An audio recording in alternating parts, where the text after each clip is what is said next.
رسول اللہ وعلی آلک واصحابک یا سیدی یا حبیب اللہ۔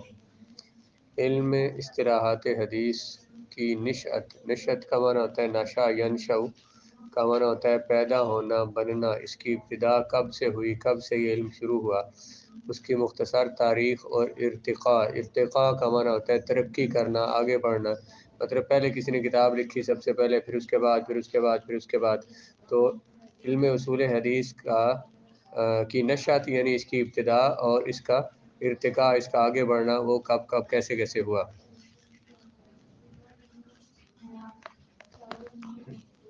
یقینی طور پر یہ بات ہر اس شخص کے علم میں ہے جو تحقیق اور بحث کرنے والا ہے۔ علم روایت اور نقل اخبار کی بنیادیں اور ان کے اساسی ارکان یقیناً قرآن مجید اور احادیث نبوی کل بیان کیا تھا۔ علم روایت اور نقل اخبار، نقل کہتے ہیں منتقل کرنا ایک نسل سے دوسری نسل میں، ایک استاد سے شاگرد میں اور اس شاگرد سے پھر اگلے شاگرد میں۔ تو اخبار کہتے ہیں احادیث کو۔ علم روایت اور احادیث کو منتقل کرنے کی بنیادیں اور ان کے بنیادی ارکان کون ہیں؟ قرآن اور حدیث۔ علوم جو ہے نا، علوم کو دو حصوں میں تقسیم کرتے ہیں، ایک علوم نقلیہ، ایک علوم عقلیہ۔ نقل بنا ہے منتقل ہونے سے۔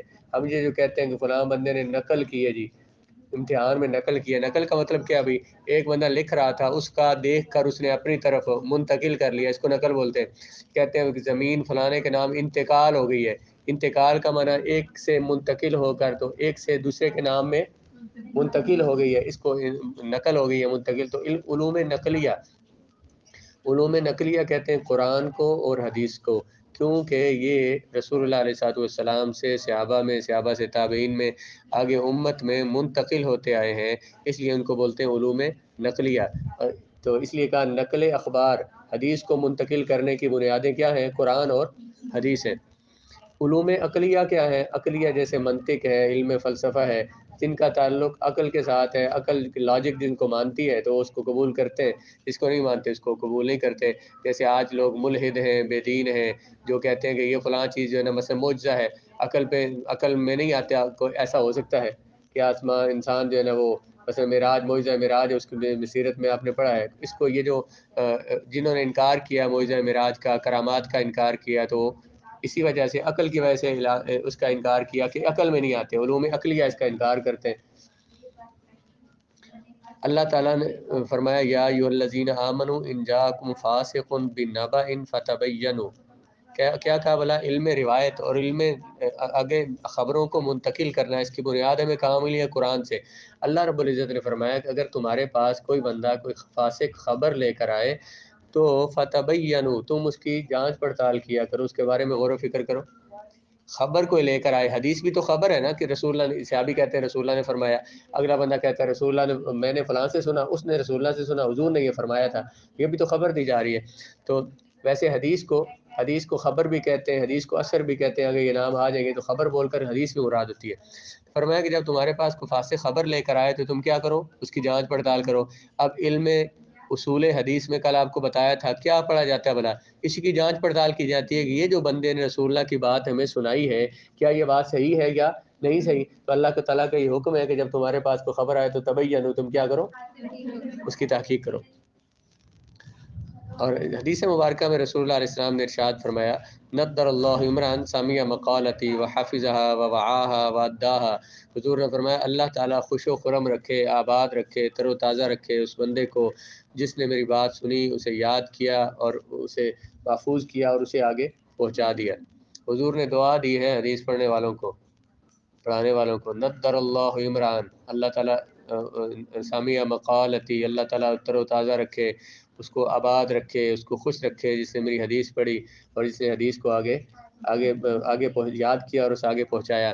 تو یہ رسول اللہ کی دعا پھر ہمیں لینی چاہیے کہ نہیں؟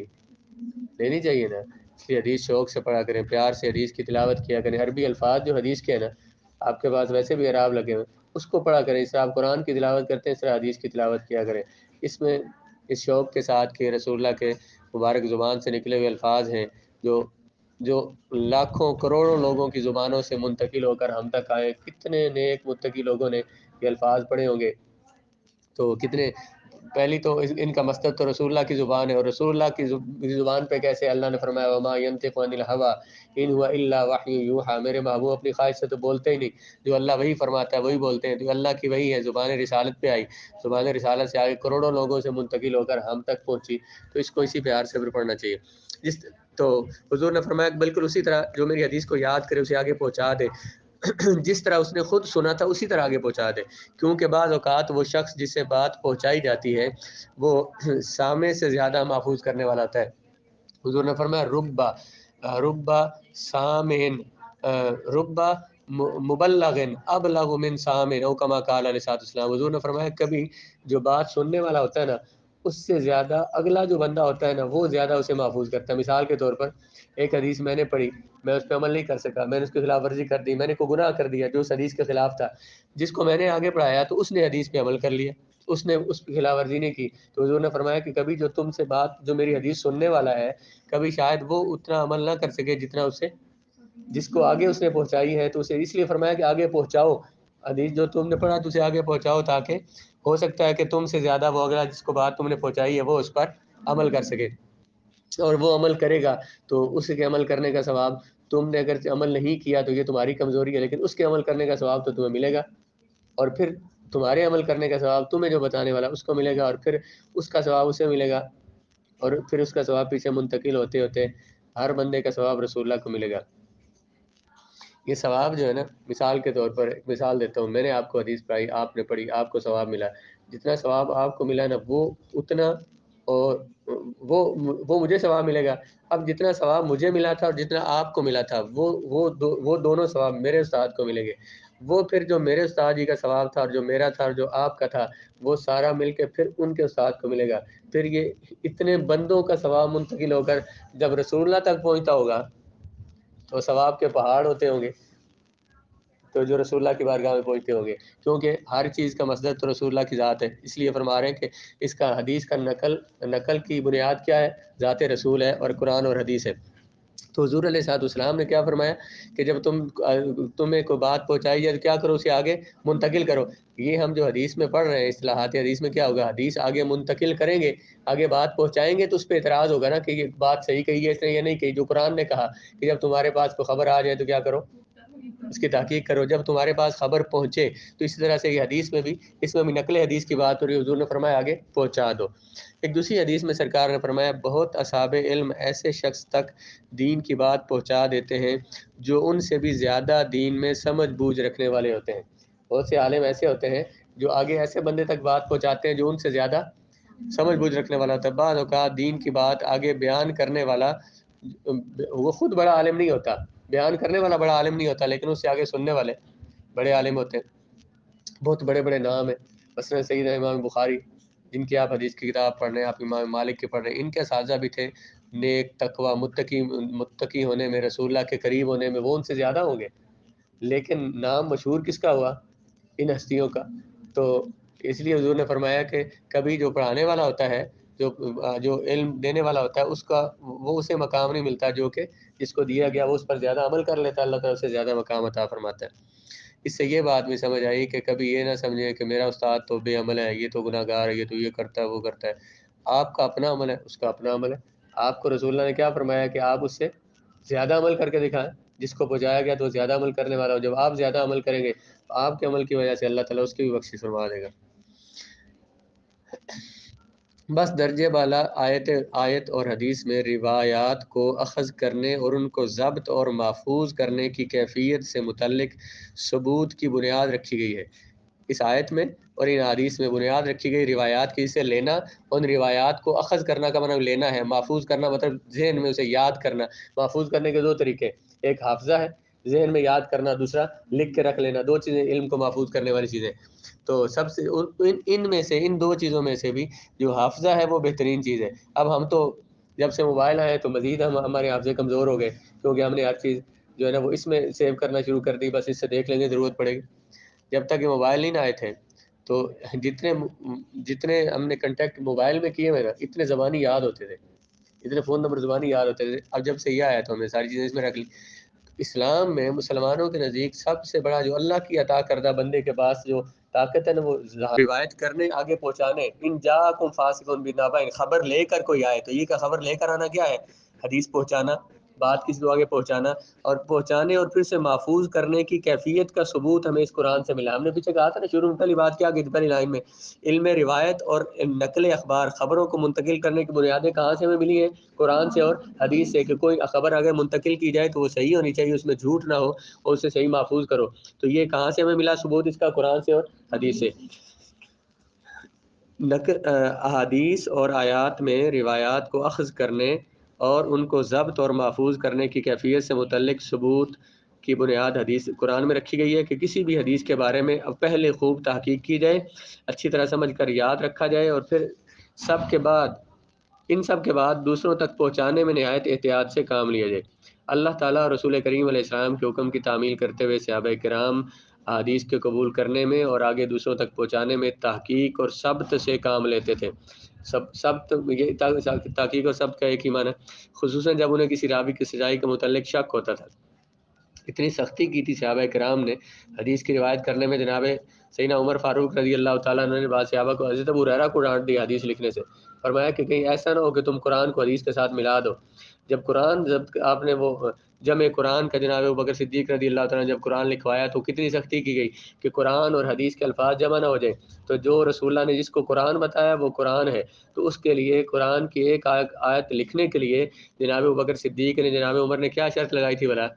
جو آیت صحابی لکھوائیں گے نا، حضرت زید بن ثابت کی ڈیوٹی لگائی آپ لکھیں، لیکن جو آیت لے کے آئیں گے، اب یاد تو حضرت زید بن ثابت خود حافظ تھے، عالم تھے، فقہاء صحابہ میں تھے.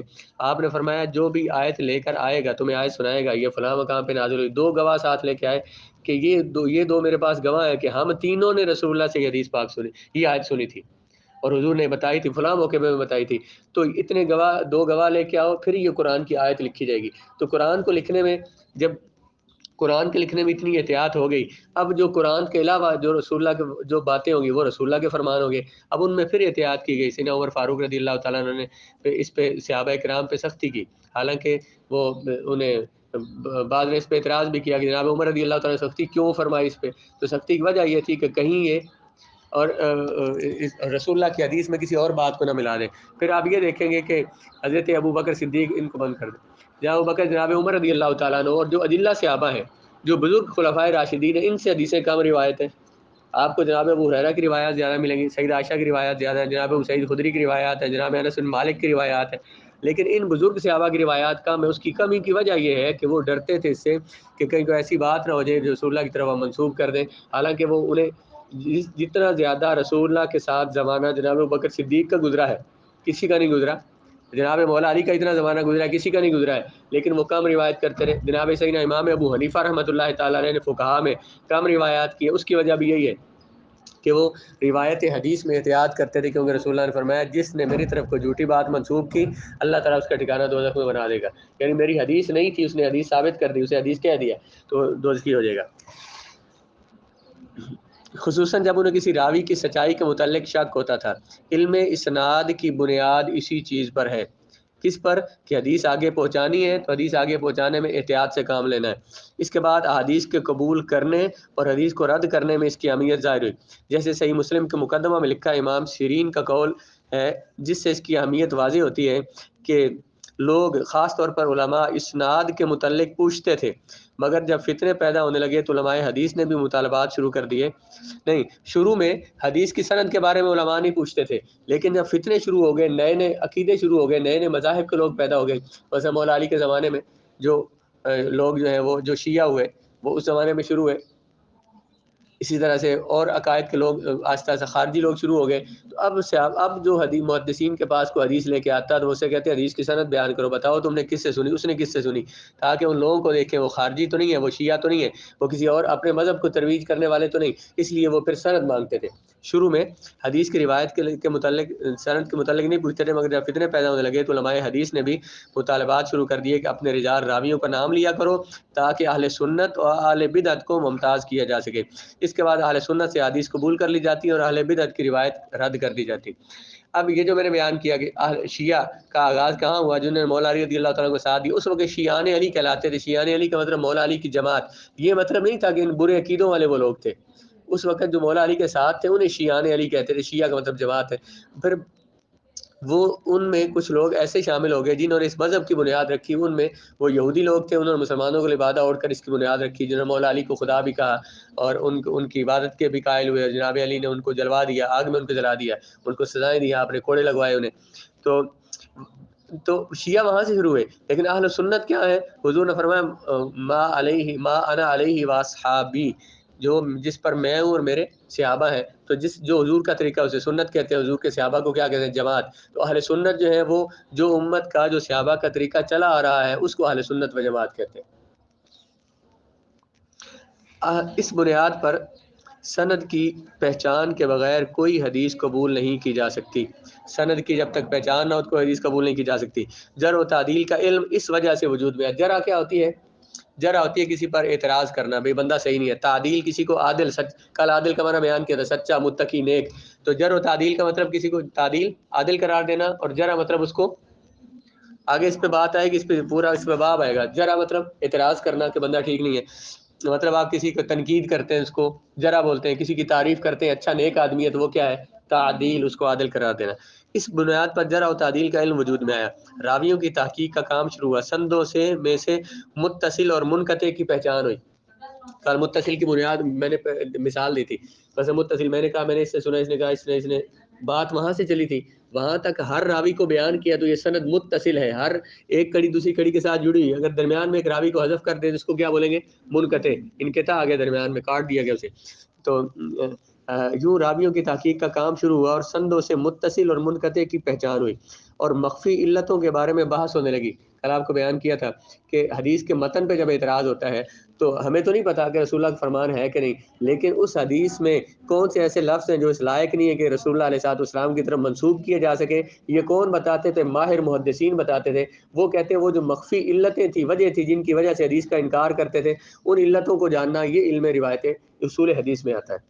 کیا علم جرح و تعدیل وجود میں آیا، متصل و منقطع کی پہچان ہوئی، حدیث میں مخفی علتوں کے بارے میں بات ہونے لگی. کچھ راویوں پر کلام کا پتہ چلا. راویوں پر کلام کا مطلب راویوں پر اعتراضات کیے گئے، کیونکہ ابتدا میں مجروح راوی کم تھے. ظاہر شروع میں نیک لوگ تھے، جتنا رسول اللہ کے قریب زمانہ تھا اتنے نیک لوگ تھے. حضور کی حدیث ہے خیر القرون قرنی ثم الذین یلونہم ثم الذین یلونہم، بہترین زمانہ میرا زمانہ ہے، پھر وہ زمانہ جو اس کے ساتھ ملا ہوا ہے صحابہ اور تابعین کا زمانہ، پھر اس کے بعد جو وہ زمانہ جو اس کے بعد ملا ہوا ہے، ان کو کہتے ہیں خیر القرون، تمام زمانوں میں سے بہترین زمانے. پھر علماء نے اس فن کے دائرہ کار کو وسعت دی، یہاں تک کہ حدیث سے متعلق بہت سے علوم ایجاد ہوئے، جیسے حدیث کو ضبط اور محفوظ کرنے کا پہلو ہے، اور حدیث کو اخذ کرنے، دوسروں تک پہنچانے کی کیفیت ہے. پھر یہ پہچان بھی ہوئی کہ کون سی حدیث ناسخ ہے، کون سی منسوخ ہے. غریب کی پہچان ہوئی، مگر اس چیز کو علماء آپس میں زبانی حد تک نقل و روایت کیا کرتے تھے. شروع میں زبانی یہ ساری چیزیں تھیں، پھر حالات نے رخ موڑا اور ان علوم کی ترقی کا دور شروع ہوا اور یہ علوم لکھے جانے لگے اور حوالہ کرتاس، کاغذ کے حوالہ کر دیے گئے، کتابوں میں لکھ دیے گئے. لیکن دوسرے مختلف علوم مثلا فقہ، علوم اصول فقہ، اس علم حدیث کے ساتھ ان کی متفرق کتابوں میں رکھا گیا، یعنی الگ ان کے لیے کتابیں لکھی گئیں. فقہ کی الگ کتابیں، اصول فقہ کی الگ، حدیث کی الگ، اصول حدیث کی الگ، اور نظریہ ضرورت کے ساتھ لکھا جانے لگا. لیکن دیگر مذکورہ علوم کے ضمن میں جیسے امام کہتے ہیں شروع میں یہ علم جو لکھا گیا نا، اس کے الگ کتابیں نہیں لکھی گئی بلکہ دوسرے علوم کے ساتھ انہیں شامل کیا گیا. جیسے امام شافعی کتاب الام ہے، کتاب الرسالہ ہے، ان کے اندر بعض جگہ پر اصول حدیث کی بات سے الگ کتابیں نہیں لکھی گئی. آخر کار جب علوم کو ارتقاء ترقی نصیب ہوئی، اصطلاحات مقرر ثابت اور پکی ہو گئی، تو ہر فن کی الگ حیثیت تسلیم کر لی گئی. یہ سب کچھ چوتھی صدی ہجری میں ہوا. چوتھی صدی میں یعنی باقاعدہ اس پر کتابیں لکھی جانے لگیں. بعض علماء نے علم مصطلح کو الگ، اصطلاحات حدیث کا علم جو ہے، مصطلح کا معنی اصطلاحات حدیث کا پر الگ کتابیں لکھی. اور سب سے پہلے جس عالم نے اس علم کو مستقل کتاب کی شکل دی وہ قاضی ابو محمد حسن بن عبد الرحمن بن خلاد رام ہرمزی، متوفہ 360 ہجری ہے، جنہوں نے اس فن میں اپنی کتاب المحدث الفاصل بین الراوی والواعی، الفاصل فرق کرنے والا، بین الراوی راوی کے درمیان، والواعی اور یاد کرنے والے کے درمیان. اب میں علم مصطلح حدیث سے متعلق وہ مشہور تصانیف ذکر کرتا ہوں، وہ مشہور کتابیں جو اس فن میں لکھی گئی ہیں، وہ آگے پڑھیں گے انشاءاللہ تعالی.